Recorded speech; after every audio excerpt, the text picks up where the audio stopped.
It was supposed to be a simple trial, a case of document fraud involving a small construction company, with no media coverage and no dangerous defendants.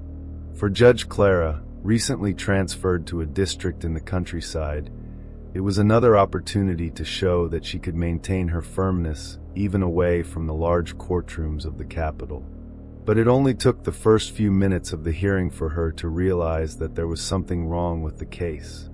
It all started when the main defendant, a thin man with thinning hair and gray eyes, refused to give his full name. "You know who I am," he said, looking directly at Clara with a slight smile that made her stomach turn. "And if you don't know yet, you're going to find out." The silence that followed was almost solid. Clara firmly ordered him to answer correctly, but he just lowered his head and started mumbling. Not in Portuguese, not in Spanish, not in English. It was a language that no one in the room recognized. The bailiff tried to intervene, but the defendant's mumbling only got louder. And then something strange happened. The light in the room flickered. A dry crack echoed off the walls, and for a second, Clara felt as if the whole environment around her had changed density.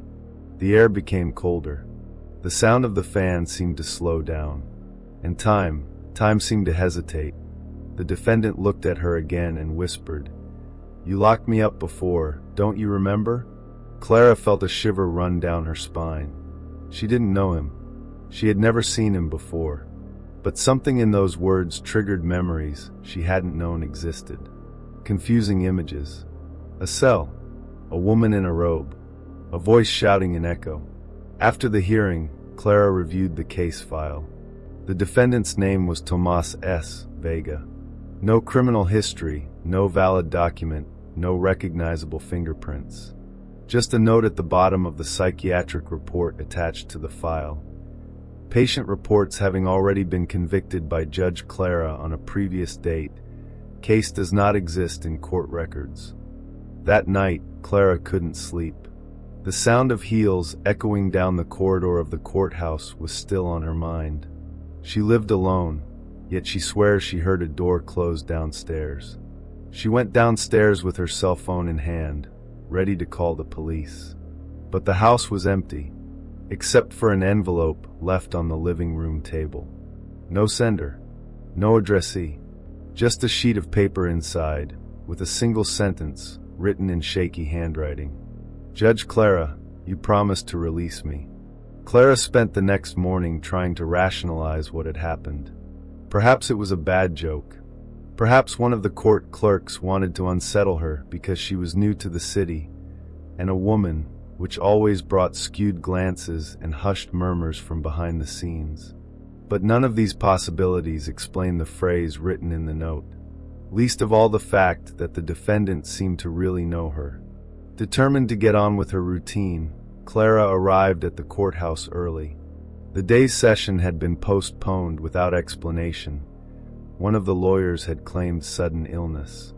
She took advantage of the free time to review the cases before Tomas S. Vega's case, looking for any connection. Nothing. No similar lawsuits, no familiar names. But when he opened the folder for Tomas' own case, he found something that hadn't been there the day before, a photograph. It was an old black and white image. It showed a courtroom with similar architecture to the current courthouse. In the center, a judge sat in the main chair. She was wearing a long, dark dress, typical of the early 20th century. The image was grainy, but Clara felt a knot in her stomach when she noticed the woman's face. It was identical to hers. The same line of her chin, the shape of her eyes, the way she pressed her lips together in concentration. She was paralyzed for a few seconds. On the back of the photo, written in pen, Municipal Court, 1924. Last trial before the tragedy. Is this some kind of montage? She muttered to herself. But the texture of the photograph, the wear on the edges and the signature on the back seemed all too authentic. Trying to keep control, Clara took the photo to the registry office and asked for access to the historical archives. After some reluctance, the employee brought her a dusty box.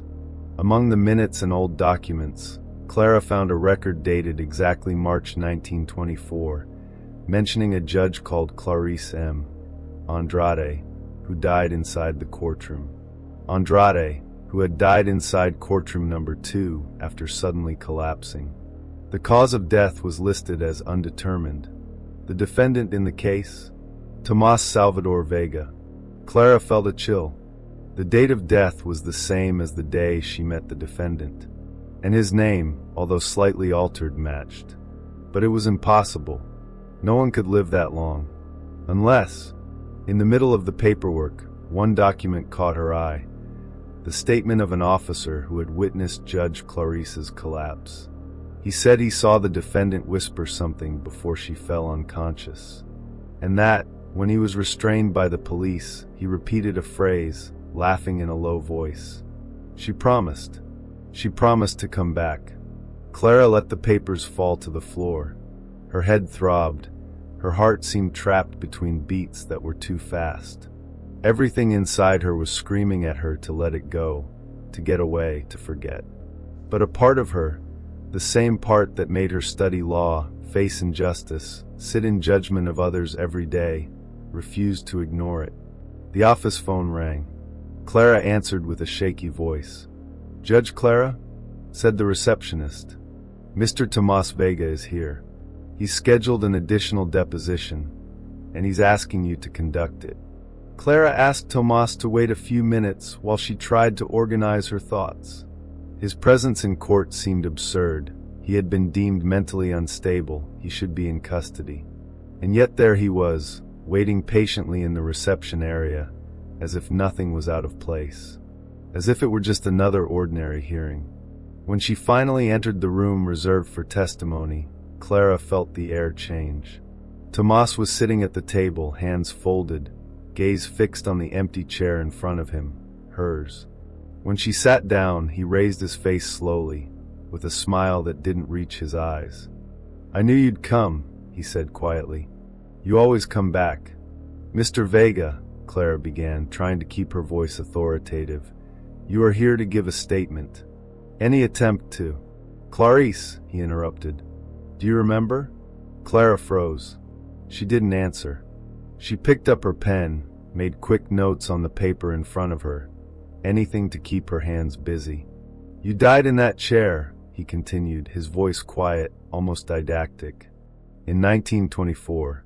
You swore that you would condemn me, even if it cost you your life. And you kept it. But the problem with promising so strongly is that certain promises don't die with you." She took a deep breath. "Who are you?" Tomas smiled. The smile was strange. Slow, as if his skin had trouble keeping up with the movement of his muscles. "I'm the one who waits. I've always waited. Every cycle. Every time you come back, a little further from who you were, until now." "Is this a game?" she asked. "A hallucination?" He shook his head, as if sorry for her. "You're closer to the end than you think.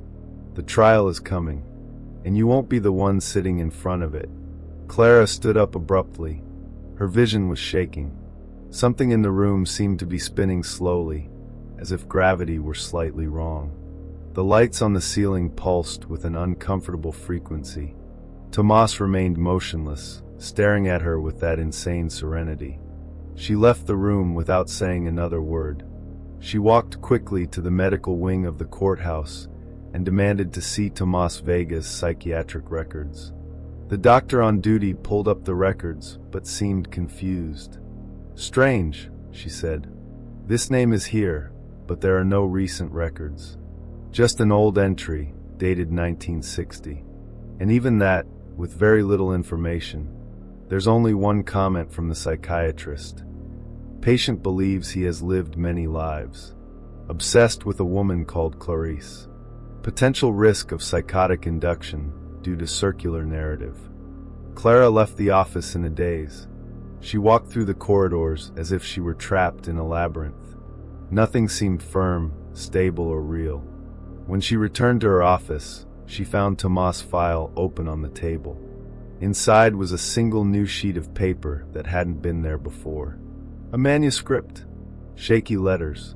Old. When the trial begins, there is no escape. If she remembers, everything repeats itself. And at the bottom of the page, the signature, C.M. Andrade, 1924.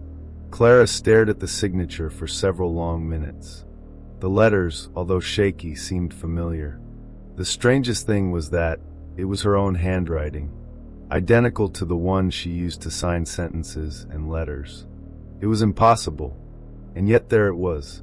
A sheet of paper aged by time, with faded ink, signed by a name that, on paper, looked like hers, but dated a century ago. She picked up the paper with trembling hands and took it to the window. The natural light allowed her to see a relief at the bottom of the sheet, almost like a watermark. It was the symbol of the city's former imperial court, extinct for decades. That couldn't be there. Not in that room. Not in that folder. But it was. Without knowing why, Clara opened the desk drawer and took out a small mirror that she used to fix her hair during breaks. She looked at her reflection. The same woman as always. Hair tied up precisely, dark circles under her eyes, rigid posture. But then, like a trick of the shadows, something moved in the mirror. A line on her neck that shouldn't have been there. A slight cut, whitish, almost imperceptible. A scar? She turned her face quickly to the side. There was nothing there. She felt the skin smooth, intact. She looked in the mirror again. The mark was still there. It became clearer and clearer. Just then someone knocked on the door. One of the trainees came in, wide-eyed. "Doctor, sorry to interrupt, but the defendant, he's gone." "What do you mean he's gone?" The security guard from the detention room went to check, and the cell was empty. There was no record of an exit, not even on camera. It's as if he never entered. Clara ran to the security room. They reviewed the images together. Tomas appears arriving, entering with the policeman. Then nothing. No exit recorded. No image of him crossing the corridors, as if he had been erased from the system. Or worse, as if he had dissolved in time between camera frames. Returning to her office, she found another envelope on the table. There was no sender. Inside, a single sheet of paper, like those used at the beginning of the 20th century. The contents were a sentence stamp, with the court's old coat of arms and the sentence. Sentence to remember. At the same moment, all the lights in the courtroom flashed. Clara left the room in a hurry, crossed the corridors, and tried to take a deep breath. But the air felt heavy. A dense, almost sticky heat filled her lungs. In the central corridor, the door to the old courtroom, now disused, was open. A room that was never used. A room that, according to the records, had been sealed in 1983. Inside, Clara heard voices, murmurs, and between the words, a name. Clarisse. The word echoed through the room, as if it had been blown up from the bottom of a well. Clarisse. Clara felt her knees go weak. It had been decades since anyone had called her that. A childhood nickname that only her grandparents had used, and which she had buried with time. But in that voice, there was something ancestral, familiar, frighteningly intimate. The hall of judgment was plunged into darkness. The streetlights came through the high windows in crooked beams, casting shadows that seemed to move on their own. The chairs were all occupied, but not by people, by figures, immobile silhouettes that seemed to have sprung from the courtroom itself. And in the center, where the judge's seat used to be, there was a figure sitting. It was her, or rather, a version of herself, in old clothes, with her hair in a low bun, pale skin, and the same steady eyes. But lifeless. Clara took a step forward, feeling the ground creak beneath her feet. The figure stood up slowly, raising its arm as if to conduct the trial. Then it pointed directly at her. "The sentence has been passed," said the voice. "And you ignored it for too long." "What sentence?" Clara whispered, almost breathless. "To remember what you did. What we were, and what we still are." The figure dissolved into smoke. All the silhouettes on the chairs disappeared, one by one, leaving a deaf echo in the hall. Clara fell to her knees, panting, and a flood of memories invaded her mind like a silent avalanche. Names she couldn't remember, faces of defendants she had never tried, or thought she had never tried, sentences signed in her handwriting on papers that belonged to centuries ago. She wasn't the first to occupy that office. She was the same spirit as Judge Clarisse, condemned at the beginning of the 20th century for countering political decisions with fair sentences. Silenced, erased, but with each generation, she found a body to continue what she had never been able to finish. Clara didn't know how long she stayed there, but when she stood up, she felt the weight of all the other versions of herself on her shoulders. She walked back to her office in silence. On the door was a new wooden plaque, aged and hand-carved. Court of Remembrance. Judge Clarisse. She smiled slightly for the first time in days. She now knew that her role was not just to judge the living. It was to do justice for those who had been forgotten. And forgetfulness is the worst of sentences.